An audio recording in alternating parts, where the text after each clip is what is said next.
Hey everyone. All right, so I'm Connor. I'm with Opal HTM. I'm super excited to be here at MD Expo. This is actually my first time in Houston. Awesome being here. I actually, even though I've never been here before, somehow a couple years ago I procured a pair of Texas Medical Center socks. So I got my TMC socks on today, just for the occasion.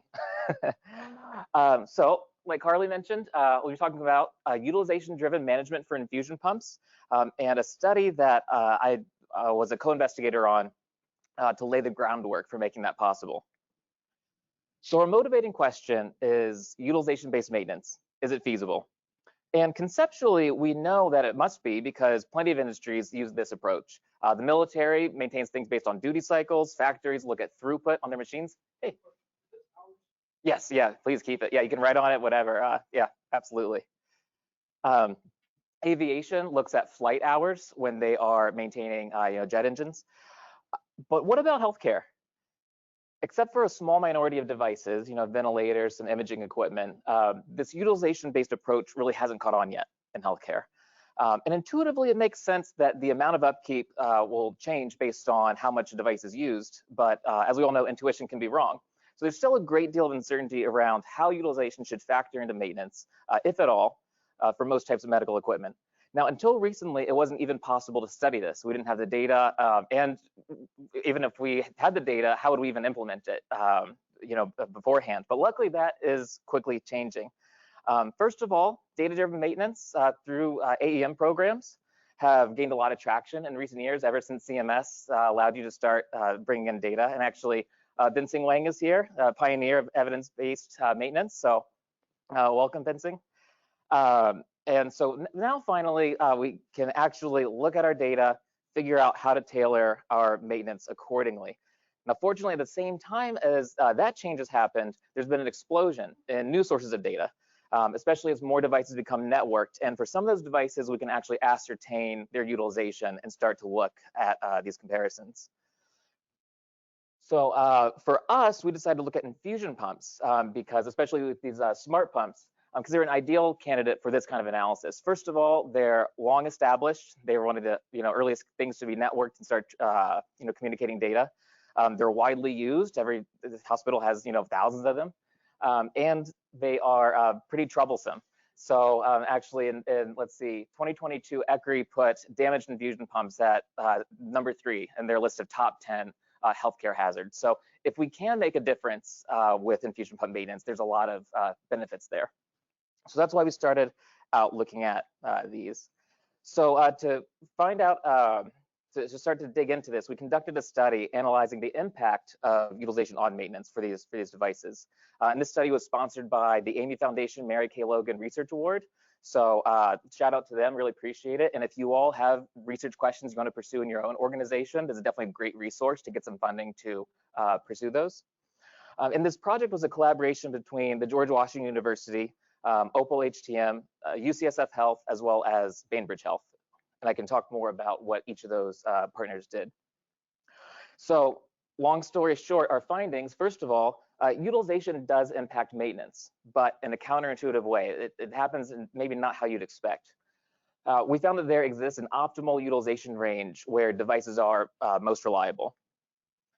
And we found that the relationship can be quantified, which allows us to leverage it to support HTM decision making. So the rest of this presentation, we'll dive more into that and talk about our methodology and how we got these results. But first, a little bit about us. So myself, along with Dr. Ekundayushitsu of the George Washington University, we served as co-investigators on this. I have a background in electrical engineering and healthcare logistics research. And Dio has a background, he's a professor of systems engineering and a background in industrial operations research. So we've been working together on this type of stuff for some time now. Actually started out in grad school. He was my faculty advisor, and just kind of happenstance, we were originally looking at energy engineering, management, that kind of stuff, and just by happenstance ended up in this field of HTM. This was several years back, and I always love hearing how people end up in this field because it's usually a little bit circuitous and a little bit there's always good stories behind it. So that's how I got my start with this, and then I graduated and I didn't want to leave it behind. So I started Opal HTM as a company to push forward on HTM research and development to try to answer some questions to then give you guys new tools and methods. But enough about me, so let's talk why we are here. So the learning objectives for today, we're going to cover, first of all, how you can obtain utilization data for your Infusion devices, how to apply something called survival analysis to extract deep insights from your maintenance records. We're going to talk then how you can use that to characterize the impact of device utilization on repair frequency. And we're going to start out with kind of some more basic comparisons and then build up to some more advanced techniques that you can put into action. And then along the way, we'll discuss how you can leverage these insights to improve device safety and maintenance efficiency. So first, data and methodology. So as I mentioned, we work with the University of California, San Francisco Medical Center. We collected Infusion data on their nearly 6,000 devices, and that was 4,000 channels and 1,700 control units. I used to try to keep this, I didn't want to mention manufacturers and everything, but I think only one manufacturer has channels and control units, so that kind of gives it away. So we looked at their maintenance records, about 17 years of maintenance records. And then kind of the secret sauce here is we got those Infusion logs.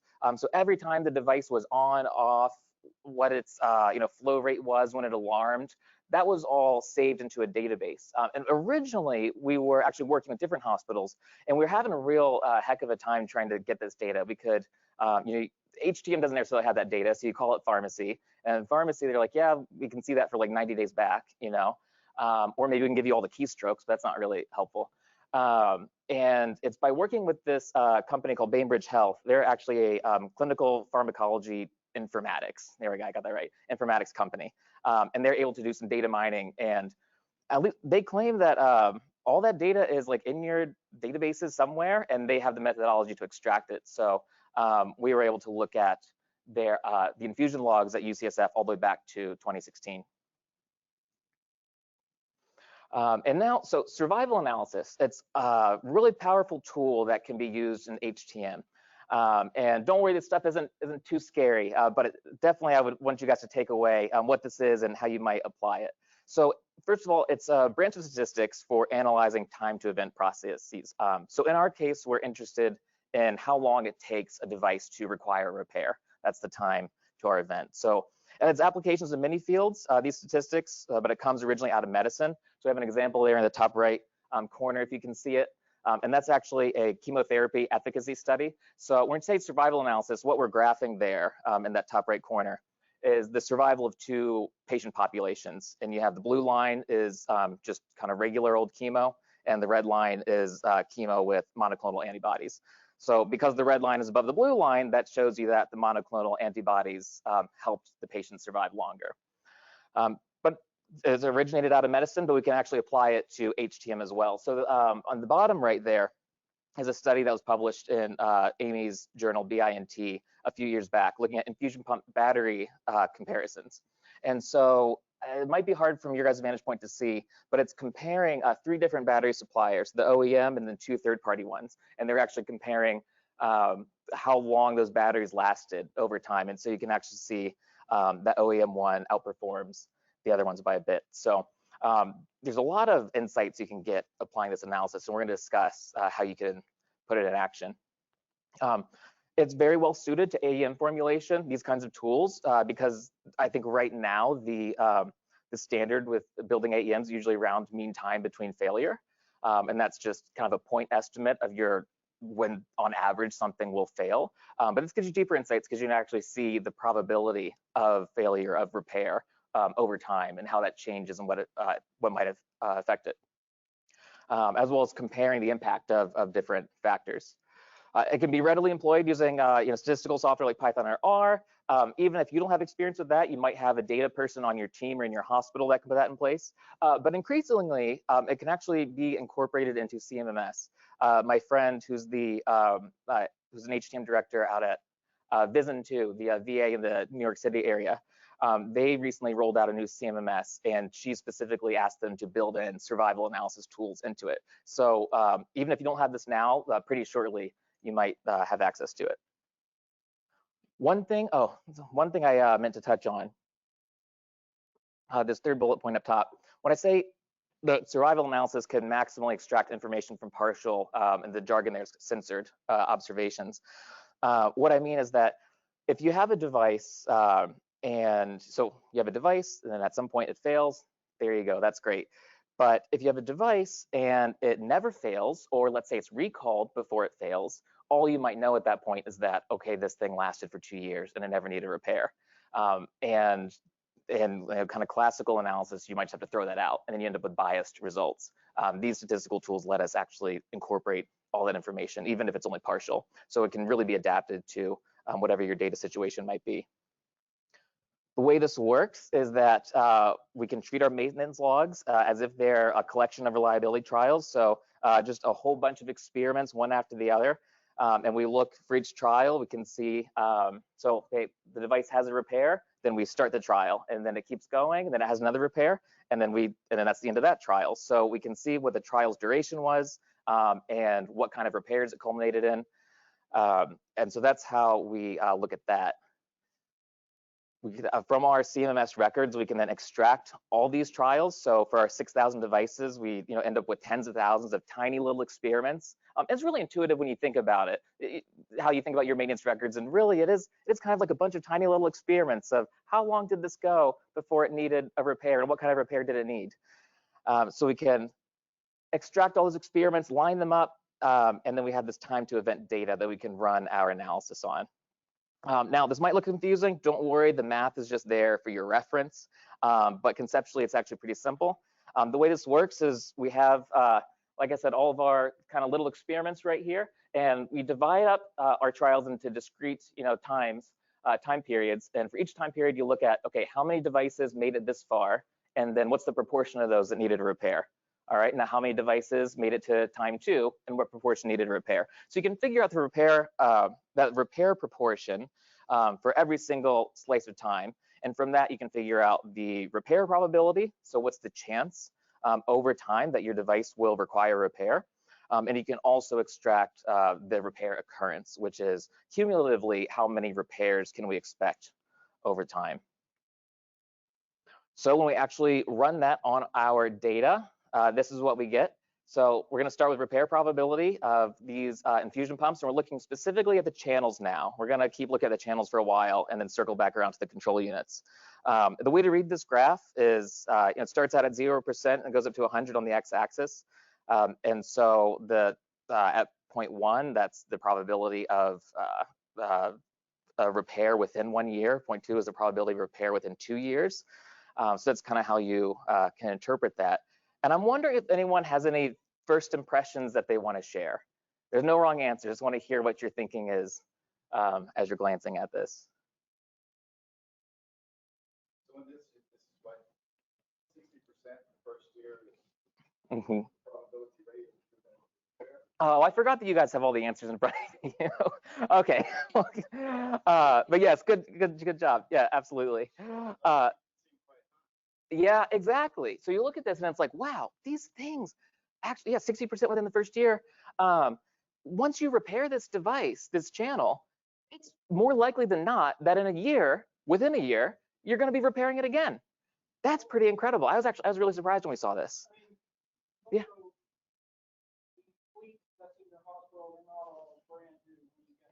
Right. So they've already been repaired, and so you have to think about when they were repaired, where they used non-OEM parts, aftermarket. Yeah. As the original. That's interesting. And that could be going into it as well.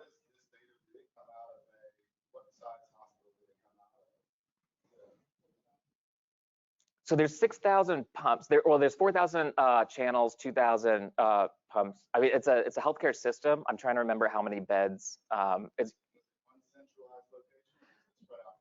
There's a couple. There's like 3 hospitals we were looking at within the system.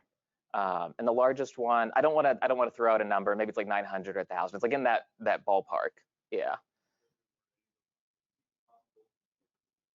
Yeah. So yeah. And so again, so this was with UCSF. So the main central one was a teaching hospital, and they have a couple of like satellite hospitals. Yeah. So okay.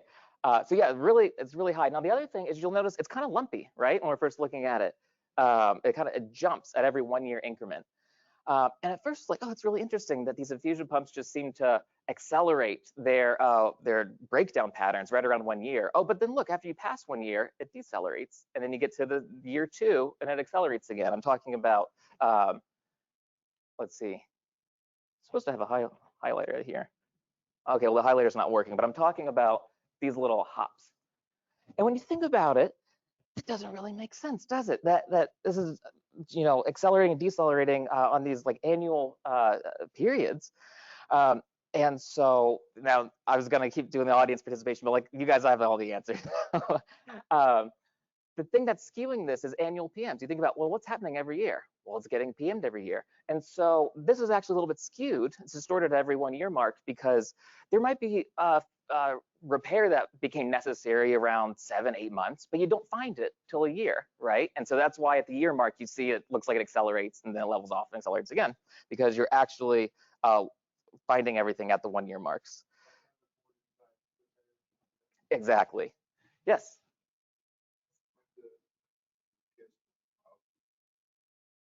Whether repairs were, yeah, so actually what we're graphing here is just when a repair happened. So sometimes it's called CM, sometimes it's called PM, but we just looked at, was a piece of hardware replaced or was it recalibrated? So that's what we're graphing here. It's not, yeah, it's just any time that any kind of corrective maintenance happens, regardless of how it was coded in the CMMS.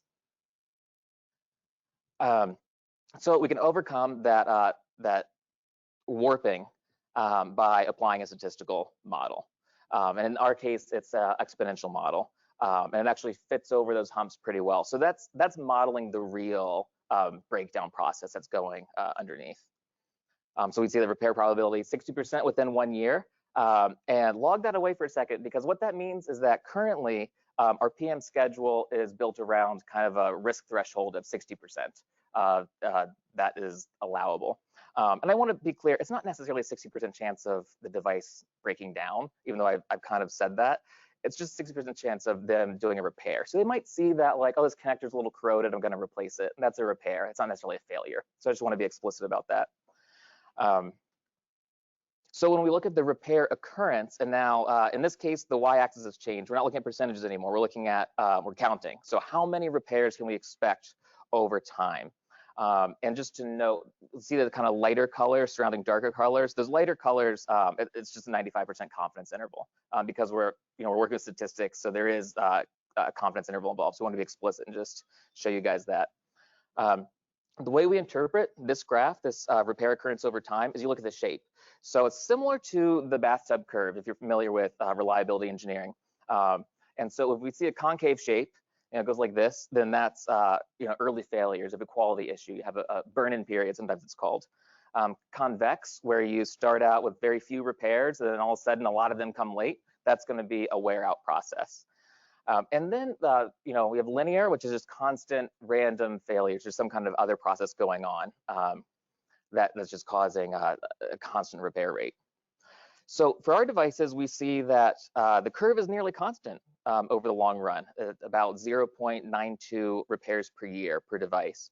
And this can inform your parts and labor forecasting. So 9 out of 10 devices are going to require repair.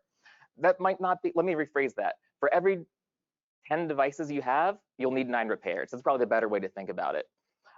And you can imagine this can help you with figuring out your parts and labor. And maybe it's pretty straightforward when you have this constant rate. But if you did see a burn-in period or a wear-out period, that could really be helpful for figuring out your long-term expenditures. We do see some slight convexity after the 4th year, so there might be some wear-out going on. And I actually do want to just point out, just to be careful here. I'm not insisting that infusion pumps, that a brand new infusion pump is going to be just as reliable 20 years from now. I'm not saying that there's no wear out on infusion pumps, and certainly there are, and we've seen that in our data. Benson, you had a great presentation yesterday demonstrating that. But when it comes to scheduling maintenance over the near term, so keep in mind that we're looking at just a 6-year period right here, and we have a mixture of all different equipment ages and everything. So when you're looking at the near term, if your data looks like ours, then you're going to be dealing more with steady random breakdown than actually having to worry about gradual degradation. I would leave the gradual degradation, that comes into life cycle planning, that kind of thing. Okay, but weren't we here to talk about utilization? Why are we talking about this? So here's where it's going to come in. Remember those, I was laying out how we can treat it, our CMMS, like a set of trials. Well, we can then bring in our utilization data, and we know exactly when a device was on and off, and we can figure out now for each of these trials what the utilization rate was. And it's looking like I'm gonna have to pick up the pace. We start a little bit. Was it, does this go till 3:30 or? Oh, okay. All right. So we're looking okay. So yeah, just to show you that again, so that we know exactly when something is on or off, and therefore we can know the runtime in hours, and then we can figure out from there the utilization. So if you look at a distribution of the utilization for each trial, and we're defining utilization here, I want to be very clear, as active infusion time over calendar time. So when was the device actually actively infusing fluid? And I just want to be explicit about that, because sometimes so we found, for instance, the median trial utilization is 21.6. You might look at that and go like, wow, that's really low. But keep in mind that it's just when it's actively moving fluid. It has pauses, it has, it might have actually been in use with the patient for longer than that. But we're looking at actually when it's active. So for our first level of analysis, comparing utilization, we're gonna go ahead and split this data set into two different groups based on that median. So a high utilization group is in the top 50th percentile, meaning it's above the median. Then we're gonna look at a low utilization group that's below the median. And then we're gonna do our reliability analysis or survival analysis to look at the impact of utilization. When we do that, this is what we get. So we see that high utilization devices, that orange curve right there, they demonstrated greater repair probability over time. We actually do see that high use devices have earlier, more frequent repairs, and this is statistically significant. And so let's see, and to actually put some numbers on that, and again, remember that we're really interested in that modeled curve right there. The median time to repair, so when does this hit 50% chance of being repaired? For a low use device, it goes 323 days. For a high use device, it happens about 3 months sooner. So it's pretty interesting. Now, that kind of matches our intuition, right? Coming into this, like, okay, something's used more, it's going to break down faster. That matches our intuition, but there is kind of an interesting twist into how this occurs. Before we get to the twist, I just want to show you guys, this is kind of fun. You can run the same analysis for all your individual parts. And I just want to highlight, even if you don't have utilization data right now, you can run this analysis without it, just looking at your maintenance records, and really extract a lot of cool information. So this is what, these are the 6 most common repairs for these infusion devices. And you can see how utilization impacts each one. One thing that I thought was interesting that jumped out when we first did this is how the right IUI connectors fail so much quicker, so much, have a much higher probability of repair than the left IUI connectors. You see that this curve is higher than this one. And it kind of, as a researcher, I'm sitting outside of a hospital. I have no idea why. I'm like, oh, did we mess something up? Like, what's going on? And actually talking to folks inside the hospital. Exactly. One's male, one's female. So some of them are exposed more than the other ones. The right ones are exposed more. So I thought that was interesting. And these are the kinds of insights you can start pulling out. So back to our twist, if we pivot back to looking at repair occurrence, and now we split it up by utilization. And recall that we're looking at curvature. It's still, for both curves, it's still relatively constant. And now I understand, I'm not trying to tell you this is a perfectly straight line. I'm not going to lie to you like that. But the thing that we're looking for, we don't see a heavy convexity. It's still, maybe it jumps here, but then it still is pretty constant going forward for the high utilization side of things. And so I had kind of expected that utilization was driving faster wear out. These parts are really breaking down as they're used heavier and heavier. And in fact, what we see is that it's not so much that utilization is increasing the risk of random shocks. And that's why we still see relatively linear functions, even as we split it up into different utilization levels. And this is consistent when you think about how these infusion devices are, how they break down. It's random damage, by human error most of the time. So misuse, dropped, fluid invasion. I went into this thinking, oh, maybe there's microfractures in the case, then finally it breaks, or that connector is slowly corroding, and then finally it doesn't carry a signal anymore. But at least the data, what it's telling us it looks more like you just have random catastrophic failures. Someone leaves the the solvent on the connector for too long one day. Someone stumbles and drops it, and then it breaks. That's really more what we're looking at. But utilization does impact it, because the more something is used, the more it's exposed to human error. So there's still room here to adjust our PM intervals is one thing that we can do based on utilization. And just as a quick note, with this kind of constant random failures, that supports the existing paradigm of scheduled condition inspection. So that's just something to know. Originally, we're coming in here like, oh, maybe we can find a magic runtime. Oh yeah.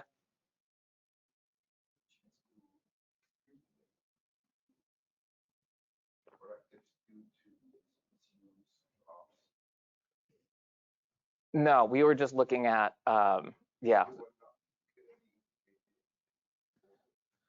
They might have been, but I think we're more interested in looking at just the, if you will, the hard data of like, I'm very confident in whether a connector was replaced or not. I don't know if the technician is necessarily going to know why that connector failed. I do, to some extent, it was recorded, maybe in like the labor notes or something, so we might have to bring in some language processing. But I do think that would be a good follow-up study, certainly. It's just not something we had a chance to look at here. Yeah. Got it. Okay. So, and I'm sure it's in there, and it's a great HTM department. So I appreciate it. I'm actually going to document that for, I think, our next leg of the study. Then we can incorporate that kind of analysis. Let's see. Yes. Okay. So if we actually want to make this actionable, let's go a little bit more in depth, and we're going to split now our trials up into much finer, much more granular groups of utilization. So 0, 5%, all the way up to 45%, and then we have one kind of catch-all at the end of 50% plus, because you see there's really not much being used more than 50%. So we divide it up into these segments, and first we're going to repeat that survival analysis, compare our curves, see what's going on, and then we can move on to using something called regression analysis, where we'll actually derive an equation describing the impact.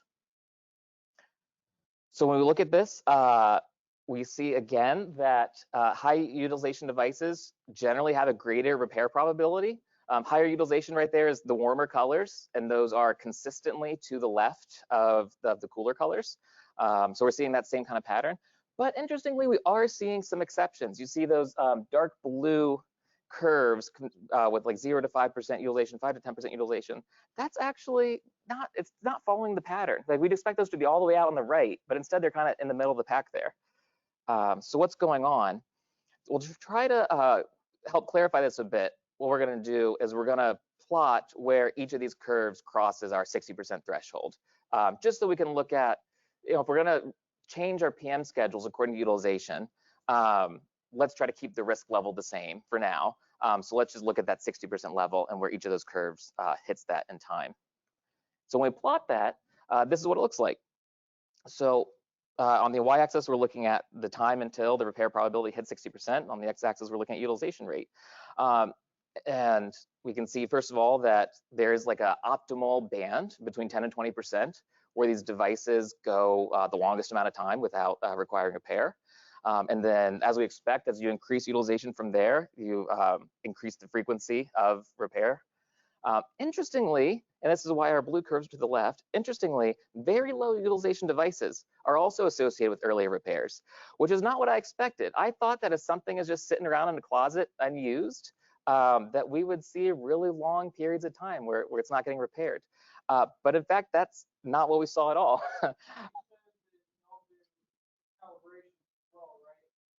Yeah. If it needed to be calibrated, we would still clock that as a repair. Yeah. Interesting. Yeah. But even then, still just like once a year, right? So even then, I think we'd expect to see a really low use thing, maybe it's at the 1 year mark. It's really weird that it's all the way down here to, 6, 7 months. And to be honest with you, yes.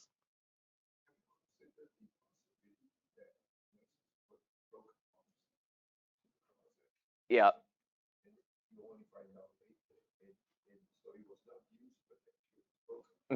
I love that you said that. Yeah, you beat me to it. So to be honest, I think that's a hypothesis we need to test, but that is our hypothesis. That's exactly what we think is going on.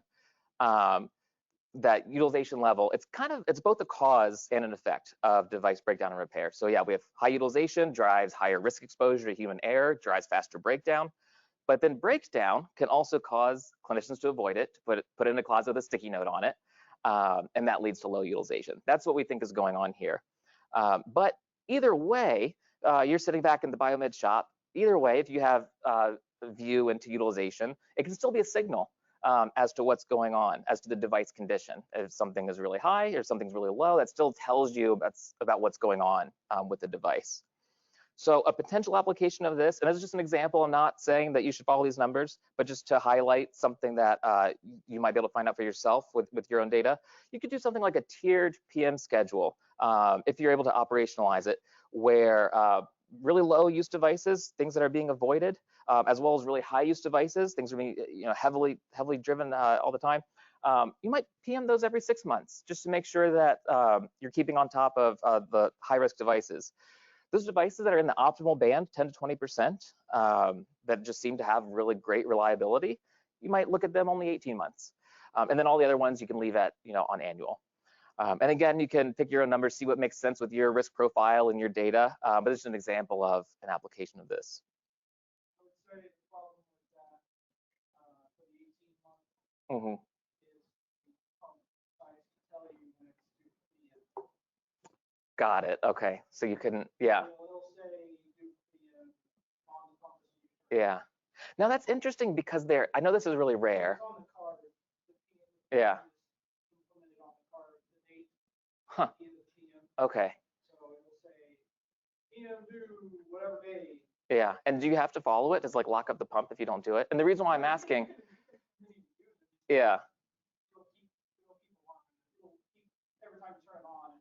It's a Huh. bad sign, like if somebody comes in. Why is that? Yeah, so that's a good point. And there might have to be some technological changes to help with implementation here.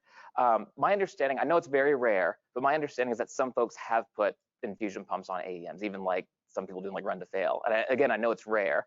I don't know exactly how they're doing it then, but that's something to. Got it. Yeah. Yeah. Got it.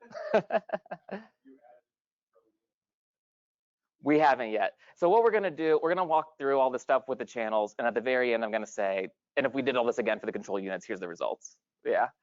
Why? I'm wondering, what were you curious about? Well, so working at major hospitals such as this, if you have, for the biomed team, you have low utilization, could be an indication that somebody's just, we can't find it no more, neither can they. And so even though the utilization is low, it might be broke, but stuck off somewhere where we don't know. They didn't get pushed down. Your operating system doesn't have a set management program where bringing devices through the process of redistribution back and forth with utilization. Yeah, that's really interesting. And I think that's a good idea as this is something I want to study as we follow on, is exactly what's going here with the low utilization. And we can start maybe looking at, we know how the timestamps of when it was used. So I want to start looking at when was it first used, when was it last used, and then we can maybe start putting these patterns together.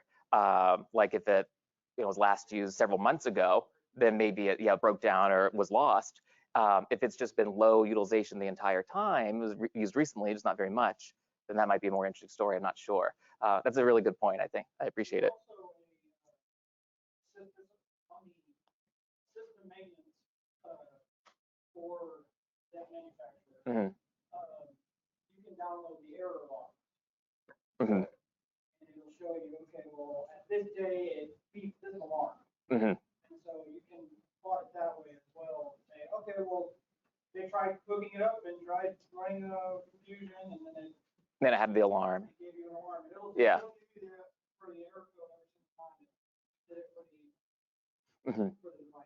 Yeah. So, that's great. And that actually, and in the Infusion logs we use to extract utilization data, we could see the alarms and everything. So that could be incorporated as well, perhaps as a variable or as something to make decisions off of. Yeah. Okay. Yeah. Very smart. Thank you. Thank you, both of you. So if we want to quantify this relationship, we can use something called regression analysis. And if anyone here has dabbled in data science, you're probably pretty familiar. It's kind of like the bread and butter of data scientists. And again, this math is just here for your reference. But fundamentally what this is doing is we run this method to quantify the influence of utilization.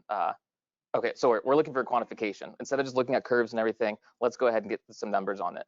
And we're gonna consider all kinds of different potential contributing factors like age, where it was used. And by considering those in our analysis, we're effectively controlling for them as well. So we can really isolate the effect of utilization. In particular, we're using something called accelerated failure time regression that comes out of survival analysis, reliability analysis.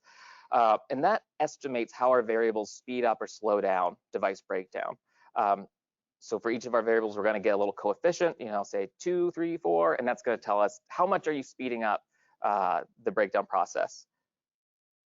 So when we run this, and this is actually, there's a misprint, so my apologies. You guys have different numbers on where it's written down with you guys than I have up here. I'm going to make sure that MD Expo shares the updated version. So my apologies for what's in your hand right now. But honestly, these numbers will be different for your own hospitals anyway. So it's all just kind of for your reference to see, what we found. So we run these numbers. We controlled for, we looked at device age, component age, hospital campus, how much runtime the thing had accumulated before, when it was installed, trying to, the installation cohort, so trying to control for like, did the manufacturer change materials over time, that kind of thing. And we also tested these nonlinear functional forms of utilization. So we have utilization squared, log utilization. And when we run that, these are the results we get right here. And this tells us our, so this equation right here, we're kind of taking those numbers up there, plugging it in here. And that tells us exactly how utilization accelerates the rate of repair. And so that's something that you could plug into Excel, plug into your CMMS and really put to work. Now, it's not very human readable, so we're going to go ahead and graph it. This is what that function looks like when you plot it out. And it resembles the shape of our previous findings. So I think that, so that corroborates in a different way. We corroborated this particular function of seeing low utilization corresponds to low time to repair, and then we have that kind of sweet spot, and then it goes down from there. So now that we've actually quantified this, you can actually implement some level of prediction. You can say, at the very least, you can say, this is when I'm such and such confident that this device will require repair, and base your PMs around that. You can also do, and I know that this is a stretch, it might be hard to implement, but we're talking about maybe where things are going in the future. But you could also do dynamic PM or just kind of reactive condition-based PM, maybe still preventative, but where you're taking in all this information, you're running that regression all the time. And then once your device hits a certain level of utilization, time since the connector was replaced, time since the case was replaced, et cetera, it's using a certain, you can take all these variables together, come out with a risk score for your device. And once it hits a certain level, you dispatch a technician who goes and grabs it and does the PM to make sure that it stays at a low level of risk. So now we're going to do the control units. And we're going to knock this out in just a slide. So we repeat all that analysis. We see a very similar looking relationships. Our sweet spot for the control units is 10 to 30%, whereas the channels is 10 to 20% utilization. We confirmed this again through a regression.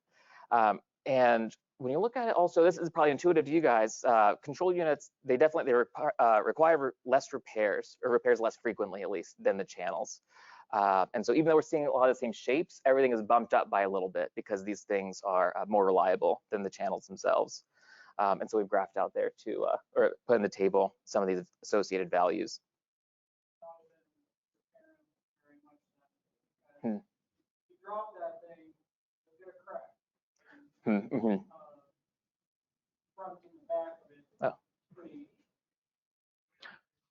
Yeah. It depends on the hospital. Mm-hmm. Some hospitals will be like, keep it going, don't worry about Huh. the cracks on the. Well, I can at least, yeah, no, that's interesting. Now I know for a fact, so this hospital is very sensitive about, no. This hospital is very sensitive about safety. It's actually the opposite. And I know that that's why I mentioned like, oh, if a connector gets even a little bit of corrosion, like they're replacing it. I know that that's how they do it there.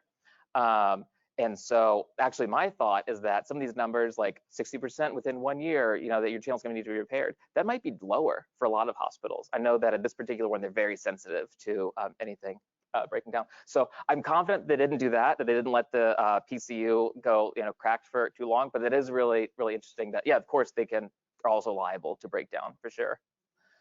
Now, one thing we really wanted to look into going into this, yeah. Yes, so that also includes battery failures, which are relatively rare, although we are going to analyze them now because there's something interesting. Yeah, yeah, good thinking. Yep. So one thing coming into this, we really wanted to look at battery failures, or at least battery repairs, because yeah, it's expensive. You have to do it all the time, and so like, and it makes sense that that would also wear down with utilization, and that's exactly what we see. So here, by the way, we switch now again to looking at occurrence. We're looking at the occurrence of battery failures over time.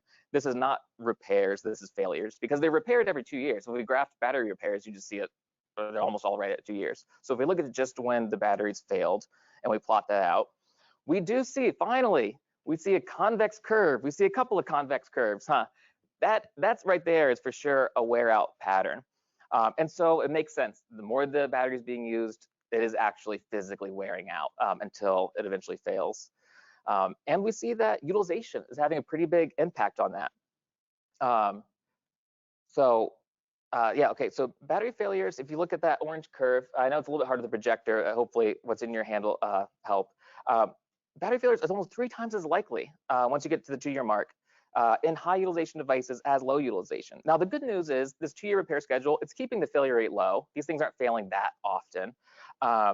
But for the ones that do fail, it's the ones that are really being used a lot that are failing earlier, 3 times as high. So you can take that and actually we probably can put this on a utilization-based replacement schedule. You know, say you're already looking at at these devices every year anyway. Say you keep that kind of PM schedule, but you only decide to replace the battery when it hits a certain number of run hours. This data is definitely pointing towards that being an appropriate way to change batteries. And so in that case, you might be able to replace a low-use battery after 3 years, 4 years, and a high-use battery after 1 year. So maybe save a little bit of money, keep patients a little bit safer. It also depends on if they're plugged in or not, because if they leave them unplugged, which nurses do. Mm-hmm. Got it. Interesting. Yeah. So once again, yeah, it's kind of human error can drive these processes. So if we want to translate all this insight into action, now we've been touching on that kind of the whole way through, but we're going to distill everything we've discussed.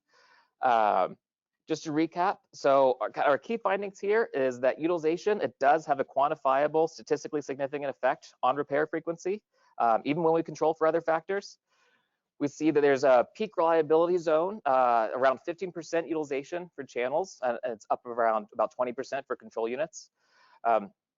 Beyond that, higher utilization does drive increased risk exposure, and very low utilization can be an early indicator that you require repair. And again, while device breakdown is primarily driven by random processes, at least in the short term, batteries definitely demonstrate a very clear wear out pattern. So some potential applications, and I just want to, before we get into this, I want to recognize some of these things will be difficult right now to operationalize. Hopefully some of our suggestions are things you can put into practice right now. You might have even better, different ideas of how to put this into practice. Some of these things will require new integrations, new improvements. And this is all about showing what's possible. So we already talked a little bit about you can do utilization-informed annual inspections. Even if you're going to look at every device on the year mark, you can prioritize the devices. We're going to go round up the devices first that have very high utilization, very low utilization, so that way we're looking at those a little bit earlier, kind of getting those away from patients earlier. And a lot of this, I will say, when I say like it might be difficult to operationalize, I think it requires pretty strong RTLS system, right? To know like, okay, that low utilization device is in room 3, and we're gonna go grab that, like that kind of thing. You can also, like we said, replace certain components like batteries based on total runtime. We can do tiered PM schedules like we were discussing, where some of them you do every 6 months for the heavily utilized devices, and that will decrease patient risk. And for the devices that are optimally used, you can do those every 18 months and improve HTM efficiency, as long as you can get that alarm to shut up. You might be able to do eventually, we might have the technology to do continuous utilization monitoring and response. So again, where you have a continuous risk score for each of your devices, and you generate a service call based on whether clinicians appear to be avoiding them or if they're really high use. And you can also maybe practice load balancing, where instead of changing your inspection procedure, at the very least, when you see something is really being heavily used, you go and grab it and you take it out of circulation for a little while. And that way the usage across the hospital on these devices is relatively even. And then finally, you can, we're going to get into dynamic predictive maintenance, where, sorry, let me, so yeah, dynamic predictive maintenance, where you can start forecasting instead of looking at the risk score in real time and say, okay, we're going to get that. You can start forecasting and saying, I think in 3 months that device is going to have X probability of needing repair, so I'm going to plan out ahead like that. And I'm really interested actually in developing PM intervals that take both time and runtime into account. Like, let's say you inspect it every 200 hours of runtime or every 2 years, whichever comes first. That's kind of how they do the analysis for like car warranties. You have your mileage and then also your time, and you figure out the zone in there. Did you read? Someone raise their hand or? Okay, never mind. So I'm interested in applying kind of that same science behind car warranties to this. I was really interested in coming into this as just doing, let's try to derive some kind of runtime-based time scale, similar to how you change oil in your car. But that doesn't work for an obvious reason, that something can still be dropped or depleted or et cetera without ever having been used, right? So you need to have both of those scales. But I mentioned finding the optimal level there and deriving some predictive maintenance from it. Definitely a lot of ways that we can leverage these findings, and folks like yourselves are in an even better position to come up with some follow-on. So again, topics for further investigation, I already mentioned some, but interested in how we can tie together different technologies and develop new methods to put this into practice. Bensy, you're talking about this. We're all kind of talking about having a deeper look at why these seldom used devices experience early repairs. That is an interesting thing to look into. We want to repeat this analysis, but look at different hospitals and see how these relationships might vary across hospital and HTM practice, and even start looking at different device types, makes, models, so we can directly compare different infusion devices, but then also how do ventilators look? How do patient monitors look? And then also incorporating machine learning to implement that predictive analytics. So we're actually preparing for some of these follow-on projects. We're pretty close to locking down funding from both the National Science Foundation and National Institutes of Health. So we're going to keep this going. We appreciate Amy's support in getting us here. We want to keep building off of this. And so right now we're actively recruiting technology and hospital collaborators. So if you would like someone to analyze your organization's data for free, if you would like to support research like this, if you'd like to help guide this research so that it better aligns with your needs and problems that you see, please do. I'll share my email, and I'd love to keep in contact with you and work on this together. I want to take a moment to thank everyone who was involved. It really takes a village, and we had the support of a lot of folks. HTM is so special because it's a really tight-knit community. And I want to thank MD Expo for the time to present. Just leaving you all with some final thoughts, and we can open up to Q&A. So I kicked off the presentation posing the question, is utilization-based maintenance feasible? And this analysis shows for sure that it is. Not only feasible, but it is imminent because the opportunity is there. First of all, data sources are proliferating. So you can use Infusion logs like we did, but you can also use RTLS, cybersecurity tools, new emerging technologies to get some of this data. And I hope that, if nothing else, I hope that you take away the real power of survival analysis for unlocking actionable insights from your maintenance records, including analyzing usage. And once again, I'd like to invite you to collaborate with us because you can really be a part of making this future possible. So my contact info is there, and does anyone else have any? We can open up to questions. Wow, okay, well, thank you, and I'll be here to take your questions if you want to talk one-on-one. Thanks so much.